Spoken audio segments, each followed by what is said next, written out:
자, 이번에는 꼭 알아야 되는 용어에 대해서 정리를 해보겠습니다. 자, 적기 방법이라는 걸 그걸 철자법이라고 그러는데요. 훈민정음에서 이 철자법이 있어요. 이 철자법은 크게 세 가지가 있습니다. 하나는 분철, 또 하나는 연철, 또 하나는 중철 또는 혼철이라고도 부릅니다. 그래서 분철은 끊어적기, 연철은 이어적기, 중철은 거듭적기. 이렇게 세 가지가 있습니다. 네. 그래서 이게 무슨 뜻이냐면, 예를 들면 나란 말씀이 할 때 말씀에다가 플러스 2가 이제 이렇게 형태소리 나누면 붙는데, 요 2가 붙는 건 요건 요 밑에 다시 설명할게요. 얘는 분철로 쓰면 말씀이 이렇게 쓴다는 뜻이고, 연철로 쓰면 미음이 넘어가서 말씀이, 이걸 말쌈이라고 읽지 마세요, 그냥. 그리고 이 글자는 없지만 이 규칙에 의하면 말씀미. 요거 차이를 아시겠어요? 자, 보면 얘는 그대로 있고 얘가 윤리 넘어가서 얘는 여기로 와 있고 여기는 두 개가 있죠. 이렇게 되어 있는 걸 얘기해요. 같이 하나만 더 예시를 들어보도록 하겠습니다. 높 플러스 2인데 그러면 얘는 높 2가 돼야 되겠죠. 근데 요 높은 뒤에 히읗이 숨겨져 있다고 생각하시면 돼요. 그래서 원래는 이렇게 써요. 높이. 그러면 얘는 얘가 비읍하고 히읗하고 합쳐지니까 높이 이렇게 되어 있고, 얘는 얘가 비읍이 그냥 있고 뒤에가 피읍이 돼요. 요거는 왜 그러냐면 비읍하고 피읍인데 피읍은 비읍으로부터 왔죠. 그래서 이 두 가지를 다 쓰는 거예요. 이걸 철자법 중에서 분철, 연철, 중철이라고 합니다. 그러면 세 가지가 다 해결이 됐죠. 자, 그 다음에 조사에 대해서 좀 할 건데요. 요거는 꼭 알아둬야 되는 거라서 조사에 대해서 한번 설명을 해보도록 하겠습니다. 주로 이제 여기에서 많이 쓰이는 건 주격조사하고, 주격조사는 주어 자격조사예요. 그 다음에 서술격조사가, 서술어 자격조사가 두 개가 비슷해요. 이를 쓰거든요. 서술어 자격조사는 여기다 이제 이렇게 뒤에 활용을 하게끔 붙여서 쓰겠죠. 그래서 애들이 조건이 있어요. 앞 음절이, 앞 글자란 얘기예요. 앞 글자에 종성이 있으면, 지금 현대로 따지면 받침이겠죠. 받침이 있으면 이를 쓰고요.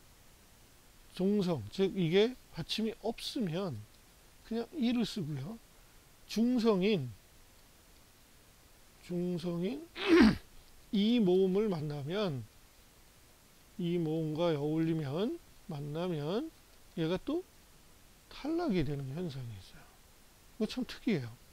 자, 그래서 예를 들어보면 여기서 아까 말씀이 있었죠. 말씀 플러스, 그러면 여기에 뭐가 오는 거냐?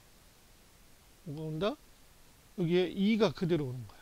왜냐면 여기에 종성이 있기 때문이고, 공자 했을 때는 받침이 없어서 그냥 이가 오고, 불휘, 얘는 뿔이라는 뜻인데 뒤에 이 모음이 있어서 안 와요. 그래서 얘는 말씀이라는 말로 해석이 되겠죠. 현대어로 따지면 얘는 공자가 라는 뜻이고, 얘는 뿌리가라는 뜻인데, 옛날에는 가가 없었어요. 그래서 이만 쓰였거든요. 요 이만. 그래서 요거를 실제로 표기상에는 두 가지로 쓰는데, 요렇게 쓰기도 하고, 얘를 읽을 때 그냥 공제라고 붙여 쓰기도 합니다. 이렇게 붙여 쓰기로. 처음에는 요렇게 썼다가 얘를 좀 더 가까이 붙여서 요렇게 바꿔서 공제라고 썼어요. 자, 그러면 예를 들면 대장부다. 그러면 어떻게 쓸까요? 여기에 붙어 있어요? 안 붙어 있어요? 종성 없죠. 그러면 플러스 얘가 되는 거예요. 그러면 책들을 읽어보면 나중에 이렇게 써 있는 글자들이 있어요. 근데 얘도 같이 눌러 붙여서 쓰니까 대장비라고 쓸 수밖에 없겠죠. 자, 요거는 왜 이거를 쓰냐면, 왜 요거를 쓰냐면, 여기 종성이 없죠. 그러면 얘하고 뭐가 돼요? 이렇게 자음 축약이 일어날 수 있는 거예요. 얘도 역시 요거가 이렇게 붙어 있는 거거든요. 이러기 때문에 얘를 안 쓰는 거예요. 이 모음은 얘가 이 모음이 이미 있는데 뒤에 또 이 모음을 쓰면은 글씨가 이상해지겠죠. 이렇게 쓰면은 아무래도 이렇게 쓰면 뭐가 뭔지 헷갈리지 않을까요? 그래서 얘를 아예 쓰지 않는 겁니다. 그래서 그냥 불휘라고만 이렇게 쓴다 생각하시면 됩니다. 그래서 이 뒤에 서술어 자격조사인 이도 마찬가지예요. 뭐 저거는 다락이다 그러면 다락 플러스 이다 또는 이라 이렇게 되면, 이래서 얘가 넘어가서 실제로 쓰일 때는 다락이라. 그래서 세종어조의 훈민정음에 보면 홀빼 이셨을 때 바에가 바에다가 종성이 없죠. 그러니까 이, 그래서 배. 또는 내 일을 위하여일 때 내도 나에다가 이가 더해져서 내가 된 것뿐이에요. 그러니까 얘는 내가, 얘는 뭐뭐 하는 바가 이렇게 되어 있다라고 생각하시면 되겠습니다. 그 다음에 이제 나머지 조사들 조금 더 확인해 볼게요. 그 다음에 이제 뒤에 조사나 어미가 붙을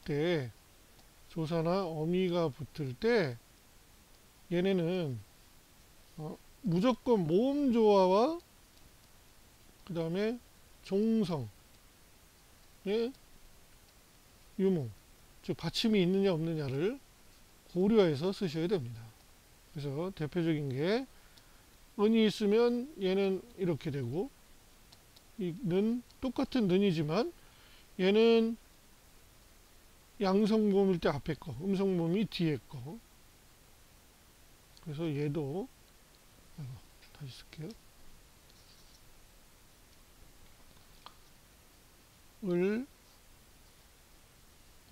둘 다 을이에요.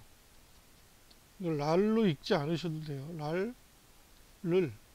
이렇게 이것들이 변해서 나타납니다. 그러니까 얘들은 모음 조화에 따라서 또는 종성의 유무에 따라서, 그럼 얘는 종성이 있을 때, 얘는 종성이 없을 때가 되겠죠. 현대국어도 이거는 똑같아요. 종성이 있을 때와 없을 때로 대신 모음 조화를 맞춰서 이런 것들을 썼다, 이렇게 생각하시면 됩니다. 어미에서도 마찬가지인데, 어미는 이제 한이라 이렇게 나오는 것들인데 그거는 조금 다르게 나타나니까 어쨌건 여기까지는 꼭 기억을 해 주시기 바랍니다. 자, 그 다음에 이번에는 뭘 할 거냐면 없어진 글자에 대한 해설을 좀 하려고 해요. 앞에서 순경은 비읍은 했는데 반치음을 설명을 안 했거든요. 그래서 지금은 쓰지 않는 이걸 소멸된 문자라고 부르는데, 소멸된 문자를 한번 설명을 해 보겠습니다. 자, 첫 번째가 반치음입니다. 반치음. 얘는 시옷의 울림소리입니다.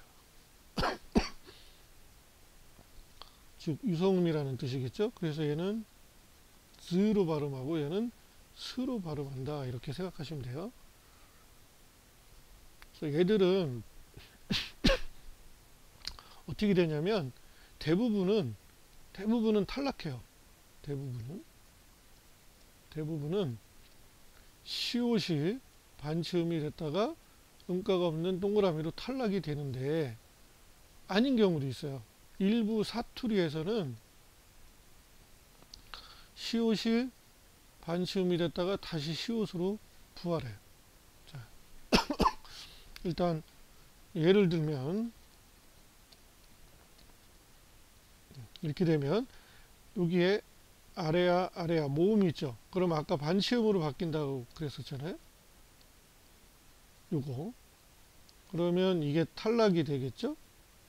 그럼 이렇게 되고, 자, 이 글자가 뭐가 되어갈까요? 네, 앞에 거는 아로 바뀌어요. 뒤에 건 으로 바뀌어서 마을이에요. 그런데 전라도 사투리에서는 얘가 마실로 바뀝니다. 그래서 지금 우리가 쓰는 마실. 얘는 표준어예요. 표준어. 그런데 이게 왜 그러냐면 여기에 으가 있었잖아요. 이건 좀 어려운 말인데 으가 이로 바뀐 거잖아요. 여기서. 그쵸? 으가 이로 바뀌었죠. 여기도 뭐 넘어갔으니까. 이렇게 바뀌는 걸 전설모음하라 그래요. 원래 으는 후설모음이거든요. 근데 이가 전설모음이래요. 혀의 앞쪽에서 난다는 거예요. 이게 되면 시옷이 부활을 해요. 정말 신기할 정도로. 다른 예를 한번 더 들어보겠습니다.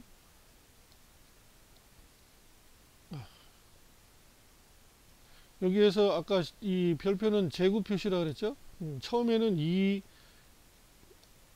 표기를 썼을 건데 소리 나는 대로 우리는 쓰다 보니까 요렇게 된 게 훈민정음에 요것도 그렇고 훈민정음 창제될 당시에는 이거를 쓴 거예요. 그러다가 반치음이 떨어져 나가고 나중에 가을이 되는데 다른 지역 사투리에서는 얘처럼 똑같이 가실로 바뀌어서 사투리를 쓰는 데도 있습니다. 대부분 전라도 지역에서 이렇게 나타납니다. 자, 그럼 반치음 아시겠어요? 그럼 조금만 더 설명을 할게요. 반치음을. 그래서 이 반치음도 나중에 탈락되니까 얘는 현대국어에서 뭐가 되냐면 현대국어에서 시옷불규칙 용언으로 바뀌는 거예요. 얘도. 그럼 국어로 한번 해볼게요. 시옷불규칙이 된 게 뭐냐. 자, 옛날에는 익 줄을 잇다 했어요. 지금은 익다 있다지만 이렇게 됐을 때 이모음이라서 두 가지가 올 수도 있어요. 은이가 올 수도 있고 은이가 올 수도 있고 이가 중성이라서 두 가지 다 되는 거예요. 그럼 한번 두 가지 다로 한번 가보겠습니다. 니, 사, 니가 됐겠지만 이게 10% 왔겠죠. 근데 이게 순경음 비읍으로 바로 바뀌겠죠. 그런 다음에 얘는 탈락이 되죠. 두 번째 오니까 뭐가 돼요? 의가 되죠. 그러다가 두음 법칙이 되면 이렇게 되는 거예요. 얘도 니, 스, 니 이렇게 될 것이고 니, 즈, 니 벌써 여기는 얘가 더 빨리 왔죠. 니, 의, 니, 이, 은이 이 두 과정을 다 인정합니다. 이건 바로 시옷불규칙 영원이에요. 뭐 현대국어로 보면 짓다에다가 어가 오는데 얘는 지서 그 다음에 지저 지어 이렇게 시옷이 탈락되는 현상을 보이고 있습니다. 이게 바로 반침에 대한 설명이었습니다. 여기에 뭐 예를 들면 또 이런 것도 있어요. 옛날에는 이렇게 짓이 모습이라는 뜻이거든요. 근데 나중에 이게 즉 음모음이 이 음모음이 전설모음화 되면 아까 시옷이 살아난다 그랬죠. 이게 요렇게 바뀌면서 얘가 요렇게 변해서 그대로 살아나요. 이런 케이스도 있습니다. 뭐 이것도 그래요. 이거는 빼앗다의 아시거든요. 근데 나중에 아스로 바뀌어요. 빼앗다의 아스로 바뀌어요. 아따 이렇게. 얘도 시옷이 살아난 케이스예요. 물론 얘는 전설모음화가 일어나지 않았는데도 살아났어요. 그래서 우리가 아우라는 단어가 있는데 이거는 이렇게 만들어진 거라서 아즈 됐다가 얘가 떨어지고 아우 되면 감탄사로 바뀌니까 아우다. 그래서 아우는 부모의 사랑을 뺏어가는 놈이라는 뜻의 부정어를 써요. 그래서 나중에 동생이라는 한자로 바꿔서 쓰게 된 겁니다. 자, 여기까지가 됐고, 자, 그 다음에 또 없어진 글자에서 쌍히읗이 있어요. 지금은 쌍히읗이죠. 근데 그때 당시는 병서법의 히읗인데 얘는 어떻게 바뀌냐면 쌍히읗이 히읗으로 바뀌었다가 나중에 키읔으로 바뀌어서 얘는 두 가지 의미로 쓰입니다. 예를 들면 혀다, 대부분 이거로만 나오니까 혀다, 그 다음에 켜다예요. 그럼 얘는 두 가지죠. 하나는 불을, 촛불이나 뭐 불을 켜다가 되고, 또는 현악기 있죠. 현악기, 해금이라든가 이런 현악기를 연주하다. 바이올린도 켠다 그러잖아요, 우리가. 그게 예전에 이렇게 두 개를 다 썼습니다.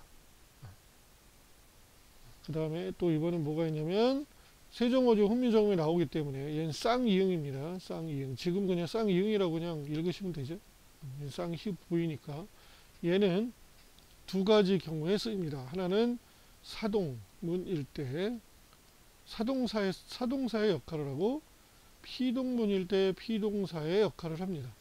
그래서 예시는 세종어제 훈민정음에 해여가 나오는데 얘는 뭐뭐로 하여금, 그래서 사동이고, 이거는 괴연데 얘는 사랑받다라고 그래서 피동이에요. 쌍리은은 있지만 거의 뭐 표기를 할 수가 없어서 여기까지가 일단 우리가 알아야 될 내용이라고 생각을 합니다.